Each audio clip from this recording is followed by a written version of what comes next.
Google कैसे पता करता है कि कौन सी वेबसाइट किस पोजीशन पर रैंक होनी चाहिए? कैसे कि position first, second and third?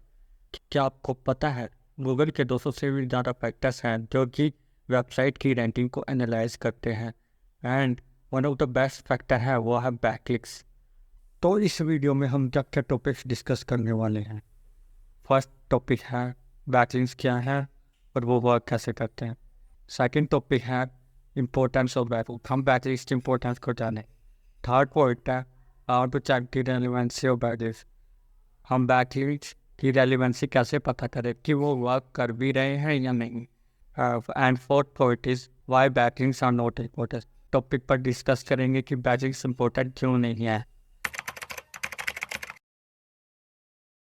तो बैकलिंक्स होते क्या हैं और वो वर्क कैसे करते हैं। जब एक वेबसाइट दूसरी वेबसाइट को लिंक देती है उसे ही बैकलिंक बोलते हैं। गूगल इन्हें वोट्स की तरह देखता है। जैसे हमने पॉलिटिशियंस को वोट देते हैं और जिस पॉलिटिशियन के सबसे ज़्यादा वोट्स होते हैं वही जीतता है, उसी तरीके से जिस वेबसाइट के सबसे ज़्यादा बैकलिंक्स होते हैं वही वेबसाइट उतनी ही हायर पोजीशंस पर रैंक करती है। देखिए, बैकलिंक्स एक तरह से इम्पोर्टेंट हैं भी और नहीं भी।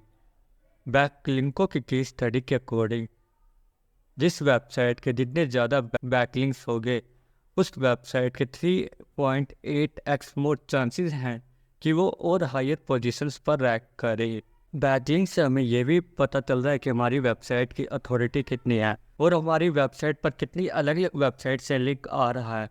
तो इस तरीके से सर्च इंजन्स को लगता है अगर इस वेबसाइट को अलग अलग वेबसाइट से बैकलिंक मिल रहा है तो इसका मतलब ये है कि ये एक ट्रस्टवर्दी वेबसाइट है। जितना ज़्यादा सर्च इंजन्स किसी वेबसाइट को ट्रस्ट करेंगे उतनी ही ज़्यादा वो वेबसाइट उतनी ही हायर पोजीशंस पर रैंक करेगी। How to know the relevancy of backlinks, अब ये कैसे पता करें कि जो हमने बैकलिंक्स बनाई है वो कितनी इफेक्टिव है। चलिए मानते हैं कि मेरी एक वेबसाइट है जो कि कुकिंग रिलेटेड नीड से है। अगर कोई अनदर वेबसाइट है वो भी सेम नीड से है कुकिंग रिलेटेड, अगर वो वेबसाइट मुझे बैकलिंक देती है तो वो सबसे ज़्यादा इफेक्टिव होगी क्योंकि सेम रिलेटेड नीड से वेबसाइट्स होगी ना। अगर वो डिफरेंट डिफरेंट नीड्स से, मान लो मेरी कुकिंग नीड्स से वो किसी और मान लो टेक्नोलॉजी रिलेटेड नीड्स से, तो वो इतनी ज़्यादा इफेक्टिव नहीं होगी क्योंकि नीड्स ही डिफरेंट होगी। अगर सेम नीड्स वेबसाइट से आपको बैकलिंक मिलती हैं तो सिर्फ वही बैकलिंक सबसे ज़्यादा इफेक्टिव होगी।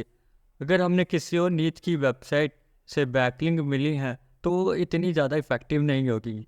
मान लो मैंने एग्जांपल दिया कुकिंग रिलेटेड, तो कुकिंग रिलेटेड नीच से ही आपको बैकलिंक मिलनी चाहिए, ना कि किसी और नीच से रिलेटेड।